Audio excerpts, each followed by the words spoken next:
ಕುಲ್ಚಾ ಅಥವಾ ರೋಟಿ ಜೊತೆ Mangaluru style chicken curry. ಇವತ್ತು ನಾನು ನಿಮಗೊಂದು ಮಂಗಳೂರು ಸ್ಟೈಲ್ ಚಿಕನ್ ಕರಿ ಮಾಡೋದನ್ನ ಹೇಳ್ಕೊಡ್ತಾ ಇದ್ದೀನಿ. ಮೊದಲಿಗೆ ಎಣ್ಣೆ, ತುಪ್ಪ, ಬಡಸೊಪ್ಪು, ಉಪ್ಪು, ಚಕ್ಕೆ, ಲವಂಗ ಮತ್ತು ಒಂದು ಮರಾಠಿ ಮೊಗ್ಗು, ಶುಂಠಿ, ಕೊತ್ತಂಬರಿ, ಸಾಸಿವೆ, ಅರಿಶಿನ ಪುಡಿ, ಕೊತ್ತಂಬರಿ ಸೊಪ್ಪು, ಬೆಳ್ಳುಳ್ಳಿ, ಈರುಳ್ಳಿ, ಟೊಮ್ಯಾಟೊ, ಸಣ್ಣದಾಗಿ ಹೆಚ್ಕೊಂಡಿರೋಂಥ ಈರುಳ್ಳಿ ಮತ್ತು ಕಾಯಿ ತುರಿ, ಒಣಮೆಣಸು, ಹಾಗೆ ಒಂದು 300 ಗ್ರಾಮ್ಸ್ ಅಷ್ಟು ಚಿಕನ್ ತೊಗೊಂಡಿದ್ದೀನಿ. ಮೊದಲು ಬಾಣಲೆನ ಫಸ್ಟ್ ಬಿಸಿ ಮಾಡ್ಕೊಳ್ಳೋಣ. ಮಸಾಲೆಗೆ ನಾವು ಫಸ್ಟು ಏನೇನು ಬೇಕೋ ಅದನ್ನು ಹುರ್ಕೋಬೇಕು. ಒಂದೆರಡು ಸ್ಪೂನ್ ಬಾಣಲೆ ಬಿಸಿಯಾಗಿದೆ, 2 ಸ್ಪೂನ್ ಆಯಿಲ್ ಹಾಕ್ತಾಯಿದ್ದೀನಿ.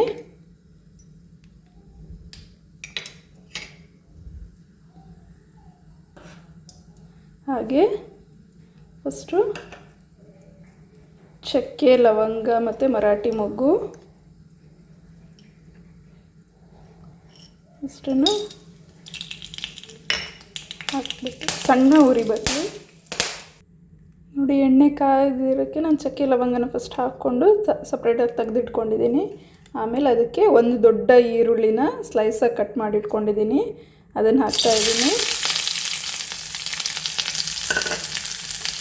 ಚೂರು ದೊಡ್ಡ ಉರಿಲ್ಲ, ಬೇಗ ಗೋಲ್ಡನ್ ಫ್ರೈ ಆಗೋತ್ತಂತ ಮಾಡಿಬಿಡಿ.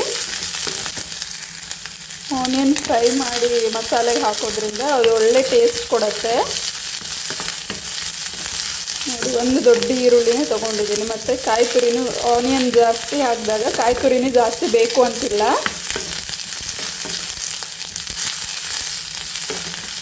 ಒಂದು ದೊಡ್ಡ ಆನಿಯನ್ನ ಸ್ಲೈಸ್ ಮಾಡಿಬಿಟ್ಟು ಹಾಕಿದ್ದೀನಿ. ಇದಕ್ಕೇನೆ ನಾನು ಒಂದು 8 ಮೆಣಸಿನ್ಕಾಯಿ ತೊಗೊಂಡಿದ್ದೀನಿ. ಒಂದು 8 ಮೆಣಸಿನ್ಕಾಯಿನ ಹಾಕಿದ್ದೀನಿ. ನೀವು ನೋಡಿಬಿಟ್ಟು ಖಾರ ಎಷ್ಟು ಬೇಕು ಅಂತ ನೀವು ನೋಡಿಬಿಟ್ಟು ನೀವು ಹಾಕ್ಕೋಬೋದು. ಇಲ್ಲಿ ನಾನು 8 ಮೆಣಸಿನ್ಕಾಯಿ ತೊಗೊಂಡಿದ್ದೀನಿ. ಹಾಗೆ 1 ಸ್ಪೂನು ಕೊತ್ತಂಬರಿ ಕಾಳು, ಒಂದು 1/4 ಟೀ ಸ್ಪೂನಷ್ಟು ಸಾಸಿವೆ. ಇದು ಆಲ್ರೆಡಿ ಮುಂಚೆನೇ ಹುರಿದಿಟ್ಕೊಂಡಿರೋದು. ಮತ್ತು ಇದಕ್ಕೆ ಹಾಕಿ ಒಂದು ಸ್ವಲ್ಪ ಬಿಸಿ ಮಾಡಿದರೆ ಇನ್ನೂ ಟೇಸ್ಟ್ ಚೆನ್ನಾಗಿ ಬರುತ್ತೆ. ಸಾಸಿವೆ ಹಾಕೋದ್ರಿಂದನೂ ಒಳ್ಳೆ ಟೇಸ್ಟ್ ಕೊಡುತ್ತೆ. ಈವನ್ ಕೊತ್ತಂಬರಿ ಕೂಡ, ಈವನ್ ಮೆಣಸಿನ್ಕಾಯಿ ಕೂಡ ಅಷ್ಟೇ. ಅದು ಎಣ್ಣೆಲಿ ಹುರಿದು ಮಾಡೋದ್ರಿಂದ ಒಳ್ಳೆ ಟೇಸ್ಟ್ ಚೆನ್ನಾಗಿ ಬರುತ್ತೆ. ಈವನ್ ಎಲ್ಲರೂ ಪೌಡ್ರ್ ಯೂಸ್ ಮಾಡ್ತೀವಿ, ಪೌಡ್ರ್ಗಿಂತ ಮೆಣಸಿನ್ಕಾಯಿನೇ ಯೂಸ್ ಮಾಡಿದರೆ ಚೆನ್ನಾಗಿ ಟೇಸ್ಟ್ ಇರುತ್ತೆ.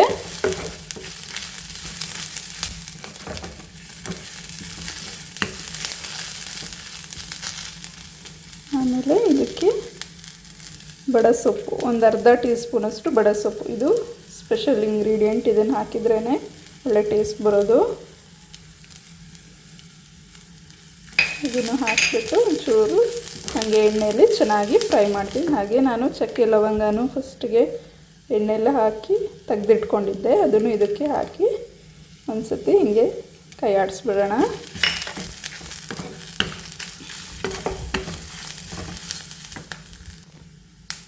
ಒಂದು 3 ಮಿನಿಟ್ಸ್ ಆಗೋಷ್ಟು ಚೆನ್ನಾಗಿ ಕೈ ಆಡಿಸ್ಕೊತಾನೆ ಫ್ರೈ ಮಾಡ್ಕೊಳ್ಳಿ. ಇವಾಗ ಇದನ್ನು ಸೈಡಿಗೆ ಇಟ್ಕೊಂಡು ಬೇರೆ ಪಾತ್ರೆನ ಇಟ್ಕೊಳ್ಳೋಣ. ಅದು ಸ್ವಲ್ಪ ಆರೋ ತನಕ ನಾವು ಚಿಕನ್ನ ಬೇಯಕ್ಕೆ ಇಟ್ಕೊಳ್ಳೋಣ. ಫಸ್ಟು ಆಯಿಲ್,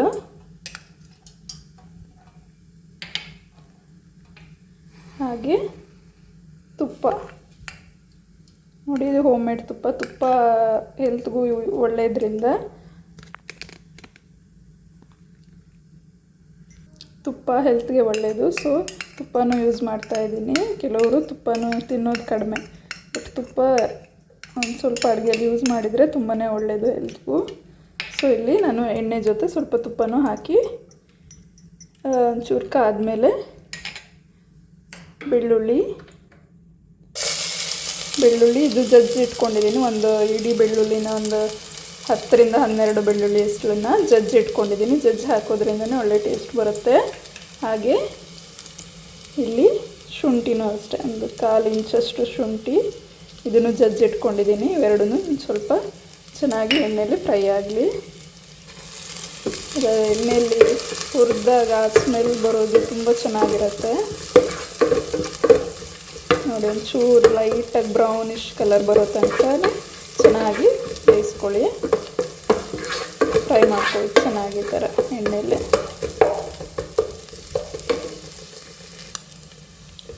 ನೋಡಿ ಚೂರು ಲೈಟಾಗಿ ಬ್ರೌನಿಷ್ ಕಲರ್ ಬಂದಿದೆ.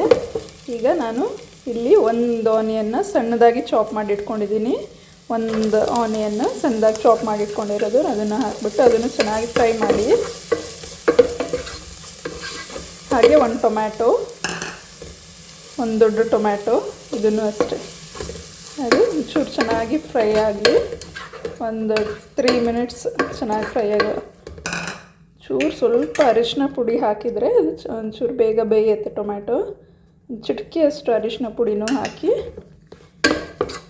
ಒಂಚೂರು ಎಣ್ಣೆಯಲ್ಲಿ ಚೆನ್ನಾಗಿ ಫ್ರೈ ಆಗಲಿ. ಒಂದು 3 ಮಿನಿಟ್ಸ್ ಅದಾದಮೇಲೆ ಚಿಕನ್ ಹಾಕ್ಬೋದು. ಒಂಚೂರು ಆನಿಯನ್ನು ಮತ್ತು ಟೊಮ್ಯಾಟೊ ಒಂಚೂರು ಸ್ವಲ್ಪ ಮೆತ್ತಗಾಗಲಿ. ಅಷ್ಟೊತ್ತಿಗೆ ನಾವು ಮಸಾಲೆ ಮಾಡ್ಕೊಂಡಿದ್ದು ಆರಿದೆ. ಈಗ ಇದನ್ನು ಮಸಾಲೆ ಮಾಡ್ಕೊಳ್ಳೋಣ. ಫಸ್ಟು ಮಿಕ್ಸಿ ಜಾರ್ಗೆ ಒಂದು ಕಾಯಲ್ಲಿ ಅರ್ಧನ ತುರಿದಿಟ್ಕೊಂಡಿದ್ದೀನಿ ನಾನು, ಅಷ್ಟನ್ನು ಹಾಕ್ತಾಯಿದ್ದೀನಿ. ಹಾಗೆ ಅರಿಶಿನ ಪುಡಿ ಒಂದು 1/4 ಟೀ ಸ್ಪೂನಷ್ಟು, ಜೊತೆಗೆ ಮಸಾಲೆ ಇದು ಫ್ರೈ ಮಾಡಿಟ್ಕೊಂಡಿದ್ವಲ್ಲ ಇಷ್ಟನ್ನು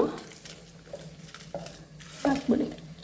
ಆಮೇಲೆ ಒಂದು ಸ್ವಲ್ಪ ಕೊತ್ತಂಬರಿ ಸೊಪ್ಪು, ಇದರಲ್ಲಿ ಅರ್ಧನ ಫಸ್ಟ್ ಮಿಕ್ಸಿಗೆ ಹಾಕೋಣಂತೆ. ಒಂದು ಅರ್ಧ ಹಾಕಿದೆ, ಒಂದು 1/4 ಭಾಗದಷ್ಟು ಅಥವಾ ಒಂದು ಅರ್ಧ ಇದನ್ನು ಹಾಕ್ಬಿಟ್ಟು ಚೆನ್ನಾಗಿ ನುಣ್ಣಗೆ ಪೇಸ್ಟ್ ಮಾಡ್ಕೊಳ್ಳೋಣ.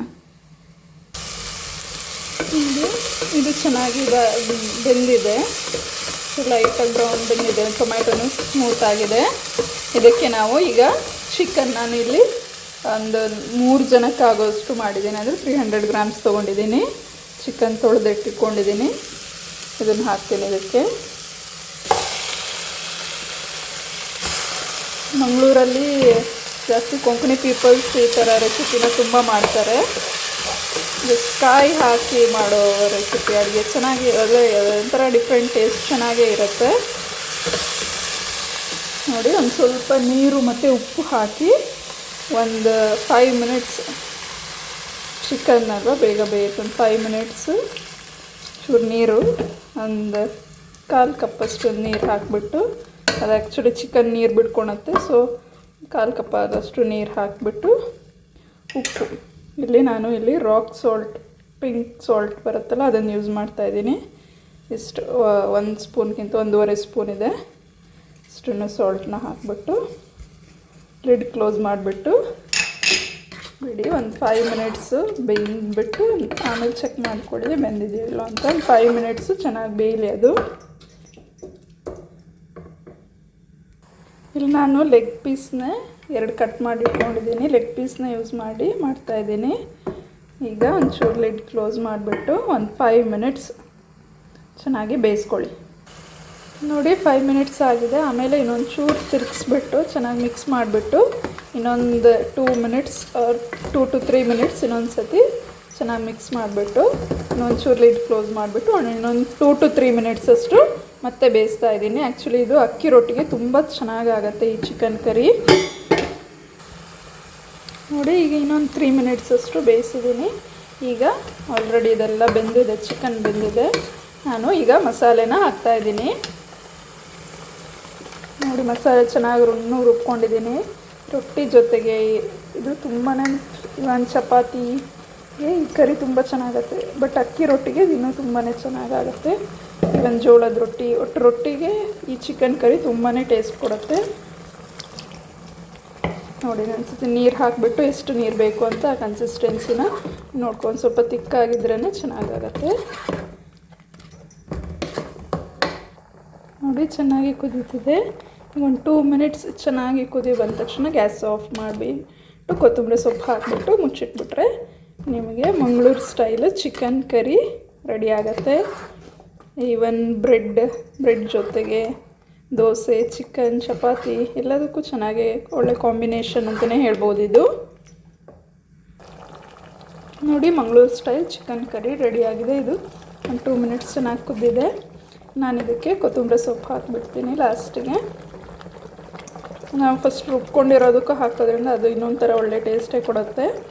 ಇನ್ನು ಅರ್ಧ ಉಳಿದಿರೋದನ್ನ ನಾನು ಲಾಸ್ಟಿಗೆ ಈಗ ಹಾಕ್ಕೊಳ್ತಾ ಇದ್ದೀನಿ. ಚೆನ್ನಾಗಿ ಮಿಕ್ಸ್ ಮಾಡಿಬಿಟ್ಟು ಆಫ್ ಮಾಡಿಟ್ಬಿಡಿ. ಚೆನ್ನಾಗಿ ಒಳ್ಳೆ